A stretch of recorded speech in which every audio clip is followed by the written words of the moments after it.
Radio Natividad y el Diario Católico de Venezuela les da la bienvenida al curso Introducción a los Escritos de San Pablo, con Monseñor Mario Moronta y el presbítero Edwin Contreras. Este curso es avalado por la Universidad Católica del Táchira y el Instituto Universitario Eclesiástico Santo Tomás de Aquino. Buenos días para todos en esta nueva sesión del curso de San Pablo. Les animamos a seguir en contacto con nosotros a través de los medios de comunicación que se exponen en la página de la diócesis de San Cristóbal .online. También le informamos sobre el correo electrónico que guía esta comunicación intropablo@gmail.com. Bien, bienvenidos todos a esta sesión. Estamos en la sesión de exponer la carta de los Corintios, la primera y la segunda carta de los Corintios, en las cuales se considera como una obra magna de Pablo, de la puño y letra de San Pablo, y en la cual Pablo se manifiesta muy comprometido, muy hacendoso con esta comunidad por los problemas que vimos en la anterior sesión.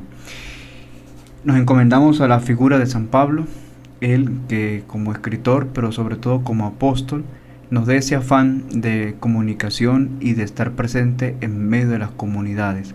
Que San Pablo interceda con nosotros, con su sabiduría, con su ejemplo, con su ímpetu misionero, pero también interceda por nuestras necesidades, por nuestros problemas, por nuestras dudas, por nuestras incertidumbres, que Él, como apóstol y pastor de las comunidades, que supo recoger las experiencias positivas y las experiencias difíciles de la vida y supo explanarlas en medio de sus escritos, pueda hoy presentar nuestras peticiones, nuestras súplicas, nuestras angustias y también nuestros deseos a la presencia de Dios Padre.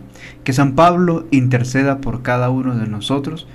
En su nombre actuamos, en el nombre de Jesucristo nuestro Señor y nuestro Salvador. Que San Pablo intercede por cada uno de nosotros. San Pablo ruega por nosotros.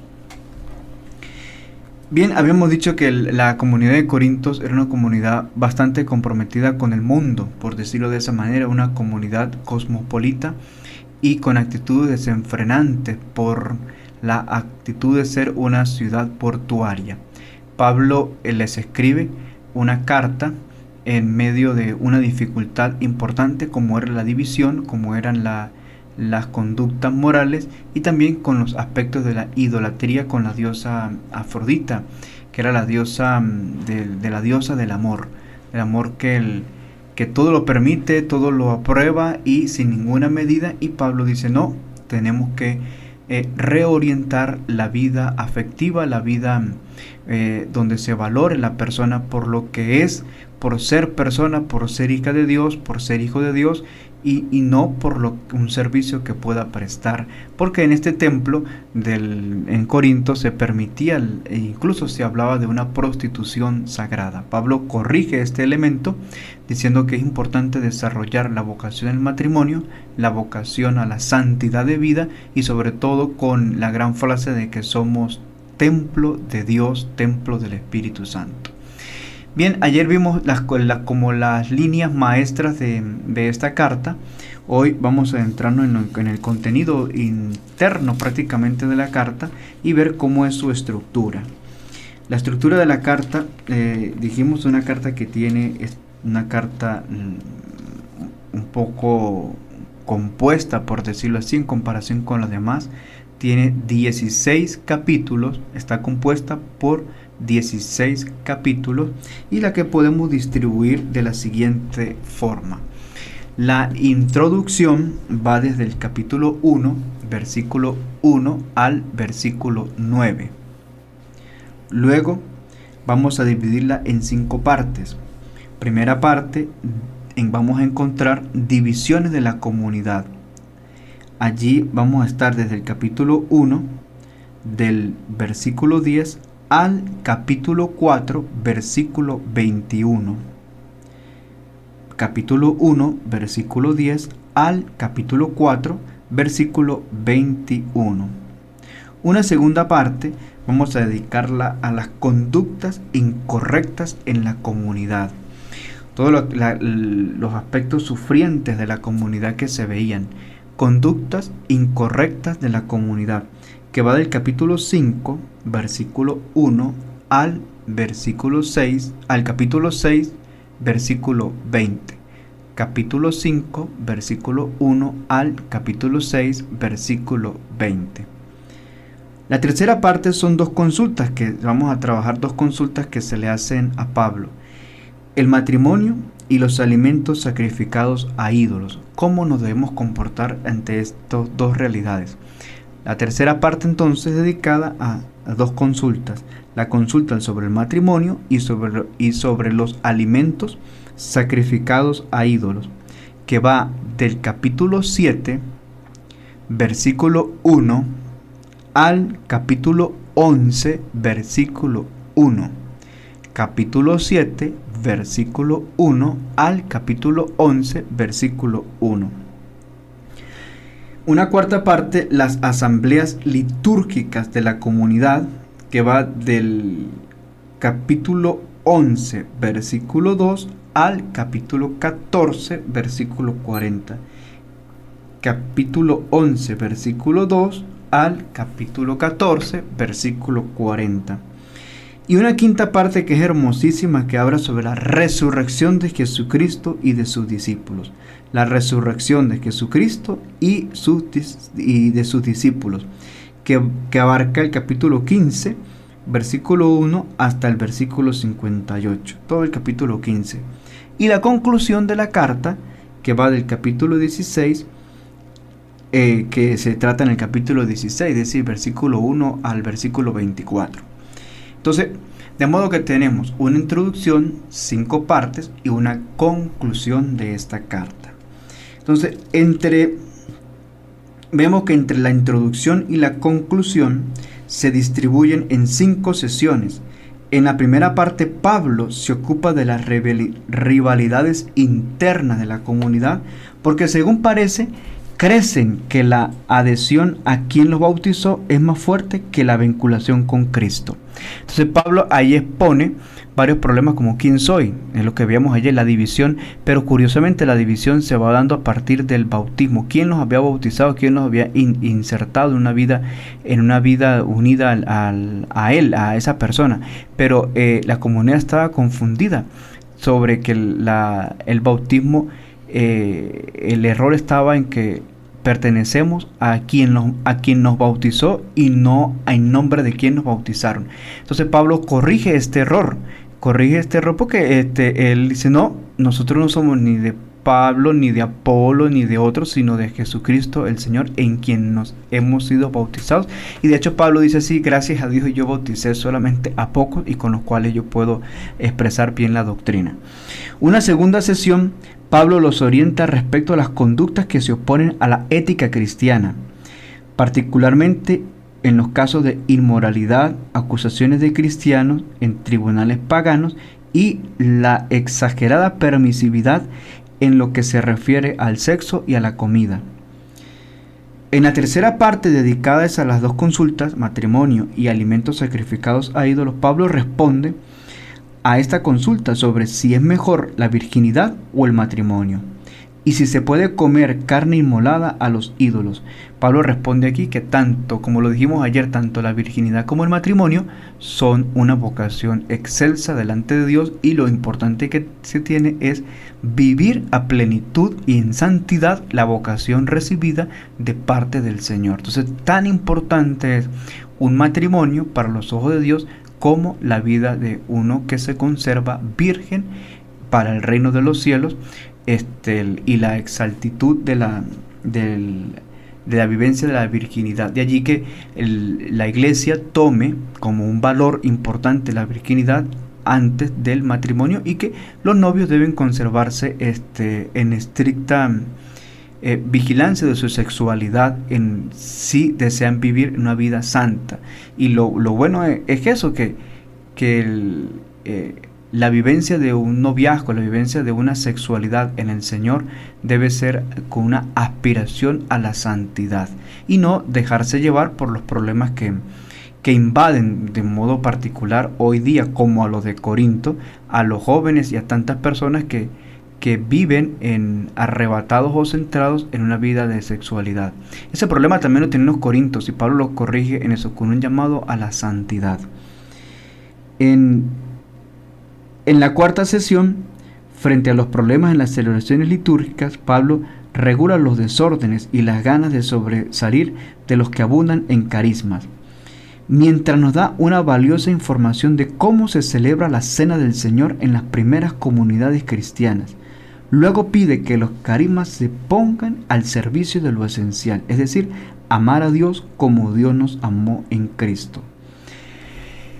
Aquí en cuanto al tema de la corrección de las celebraciones litúrgicas, nosotros nos vamos a encontrar con un principio histórico que nos lo da Pablo, que es importante que en la primera carta a los Corintios nosotros encontramos los primeros testimonios históricos de la celebración de la Eucaristía.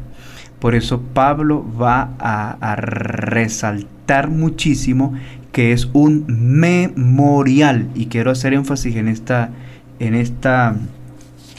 palabra, en el hecho de ser un memorial del Señor. ¿Por qué? Porque algunos hermanos que no son católicos, cristianos católicos, en sus traducciones, de manera especial en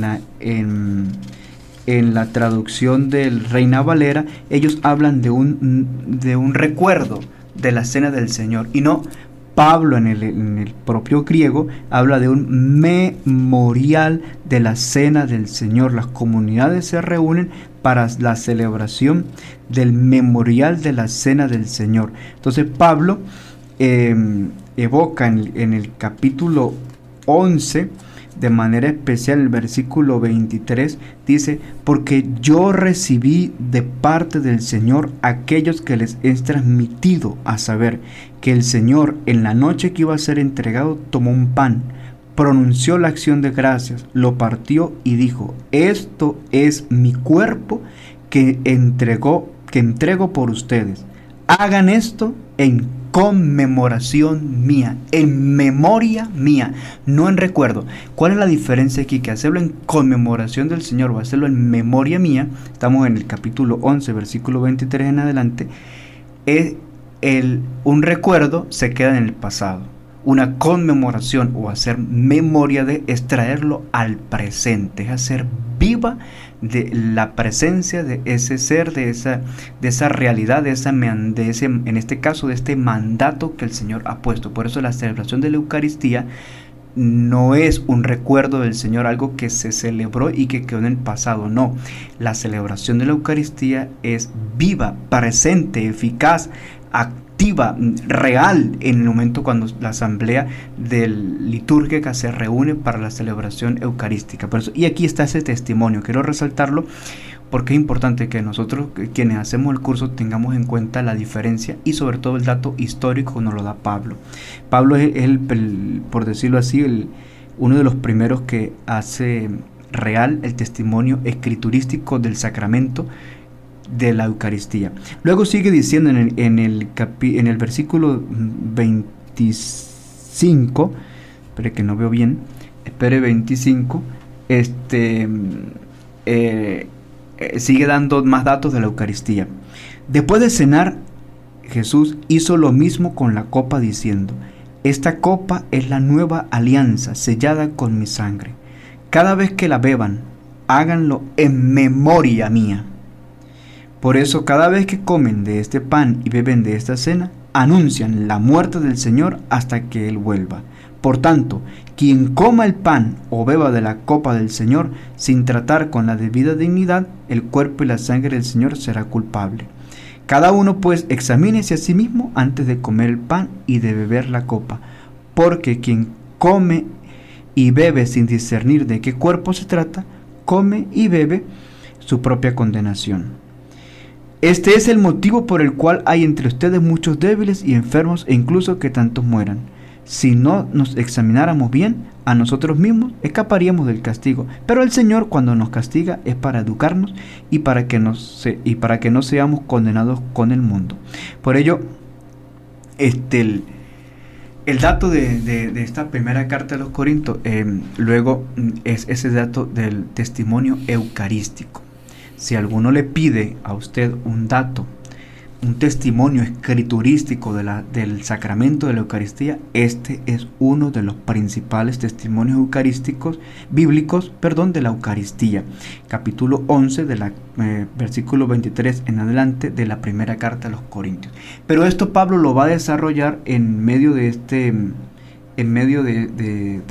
esta carta, porque Pablo va a hacer énfasis en eso, el luego organizar los carismas, y va a exaltar en esta parte el carisma del amor, que nace ciertamente desde la Eucaristía. Por eso el famoso himno al amor que vimos ayer, va a cerrar esta sesión de este capítulo de esta parte en las asambleas litúrgicas de la comunidad. Se mueven por el amor, pero por un amor que ha sido edificado y celebrado en la Eucaristía, en el mandato de la fracción del pan y del vino, en acción de gracias por el Señor por medio de su salvación.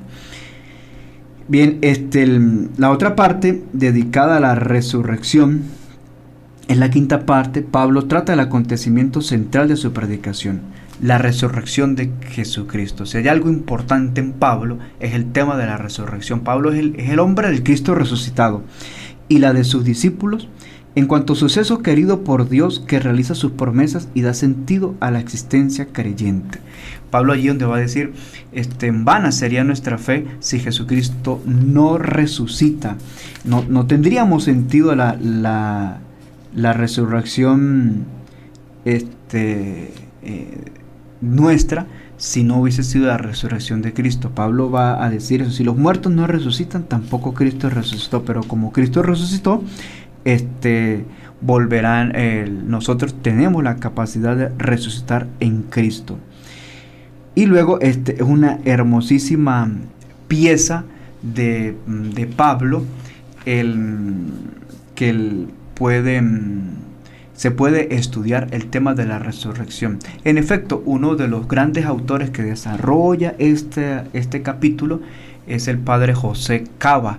José Cava tiene un libro dedicado solo a este capítulo, donde habla de resucitó Cristo, nuestra esperanza. Entonces va describiendo de una manera delicada, a nivel de un estudio profundo de la exégesis, de cómo Cristo también pasó por el proceso de la muerte y cómo luego se levantó victorioso con la resurrección de pie.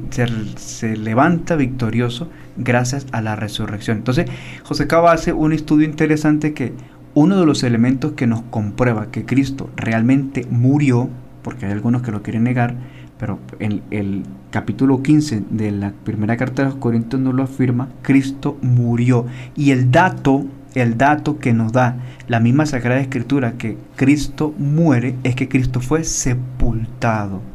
Solo se sepultan las personas que mueren. Y de allí el verbo que más connotación tiene en las personas de fe es que se sepultan para que duerman el sueño de la paz. Entonces esto habla de que Cristo verdaderamente murió, y el dato de la resurrección de Jesucristo nos lo da la tumba vacía. Un muerto no es capaz de levantarse si no es por la gracia de la resurrección, es decir, del despertar el sueño de la paz, el sueño profundo, y poder contemplar la nueva visión en Cristo, la nueva visión del Señor. Entonces esto lo vivió Cristo. Cristo vivió el proceso normal de la muerte, pero también vivió el evento único, el evento de la resurrección, por la cual nosotros también vamos a resucitar en Cristo el Señor. Entonces, esta parte de la carta nos anima muchísimo a leer esta carta y a meternos a descubrir que es una carta garantizada en el amor del Señor por la humanidad. Podríamos ver un paso más adelante, y entonces ¿Qué actualidad tiene la primera carta de los Corintios? Es una pregunta que nos podemos hacer y de seguro ustedes se la están haciendo. O sea, estamos haciendo este curso, estamos haciendo esta experiencia, pero hoy la primera carta de los Corintios, ¿y por qué la leo? ¿Qué actualidad puede tener esta carta en nuestro curso, en nuestra vida personal? Y creo que podemos apuntarnos en algunas cosas. Ciertamente la actualidad de esta carta no se limita a la experiencia espiritual o la experiencia en la oración o el crecimiento de la oración que está logrando cada uno cuando se encuentra con el texto propio de la carta. Creo que la primera actualidad que se tiene es volver a repasar el hecho de las cartas de Pablo, luego de toda esta experiencia que hemos hecho, de ir revisando los detalles de cada carta de una manera como muy introductoria debido al tiempo. Pero aunque Primera de Corintios se ocupe de cuestiones muy concretas de su tiempo, tiene una actualidad importante. El caminar cristiano en los contextos en que vivía su fe aquella comunidad no difiere mucho del nuestro. Nosotros vivimos con los mismos problemas que tiene la primera carta a los Corintios. Vivimos con unos problemas de idolatría, vivimos con unos problemas de una carga importante en la sexualidad que se nos comunica por diversos medios. Pareciera que el comercio se basa en estos principios de la sexualidad, y donde ya no tiene sentido el respetar a la pareja o el respetar un noviazgo, si no pasa por una experiencia de la sexualidad y se banaliza el tema de la sexualidad.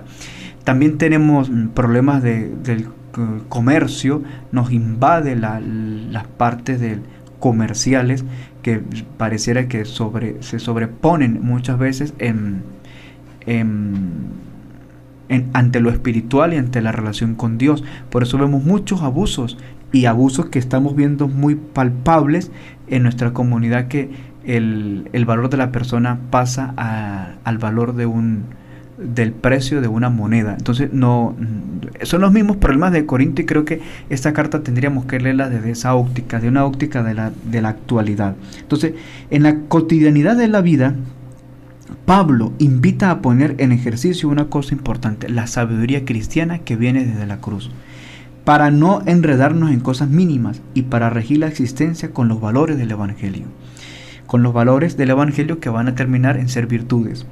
Discípulo entonces es quien incorpora su vida diaria a la sabiduría que procede del misterio de Cristo, viviendo de la certeza de que Cristo fue crucificado y ha resucitado por él, acontecimiento de debilidad y de humillación por el que Dios hace partícipe de su vida cristiana y de su vida divina de manera especial.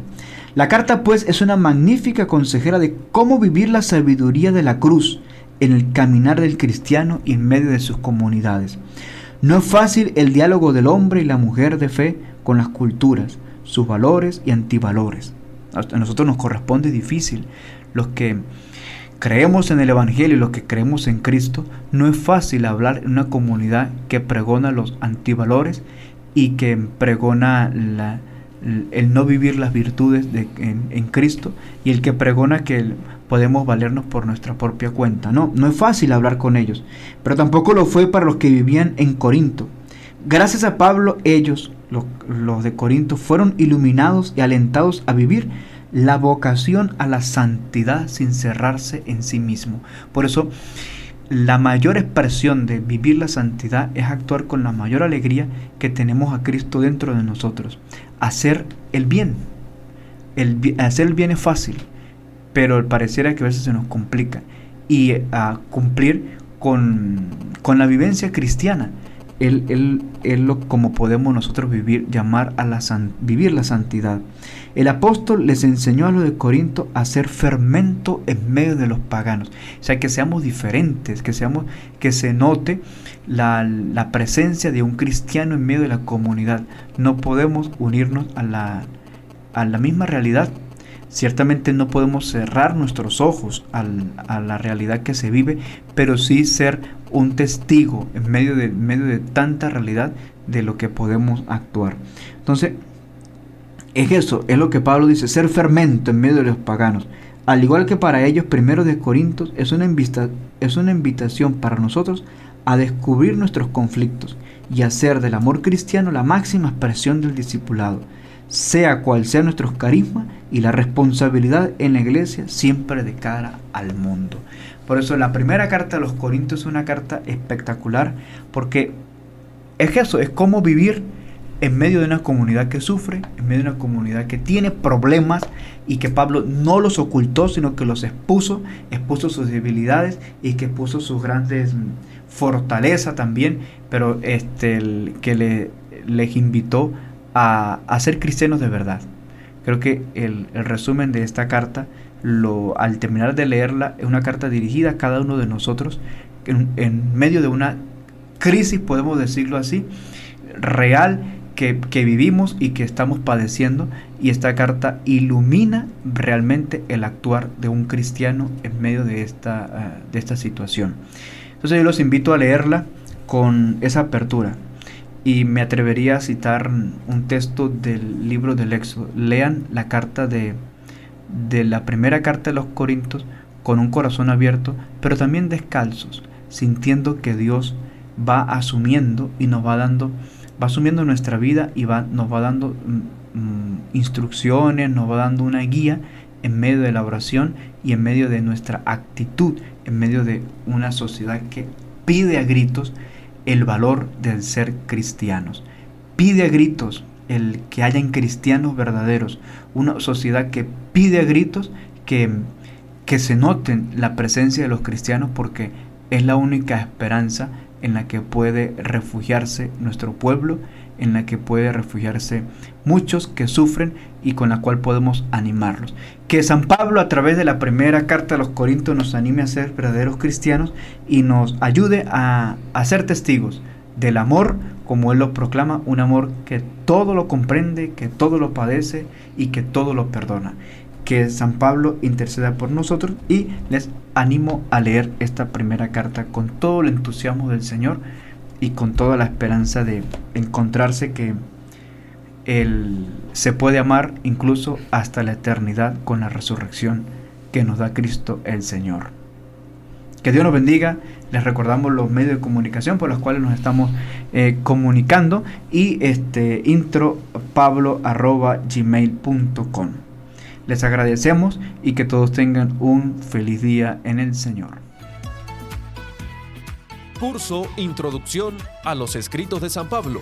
Acceda a todo el material de las lecciones en www.diocesidesancristobal.online. Para más información, escríbanos al correo electrónico intropablo@gmail.com.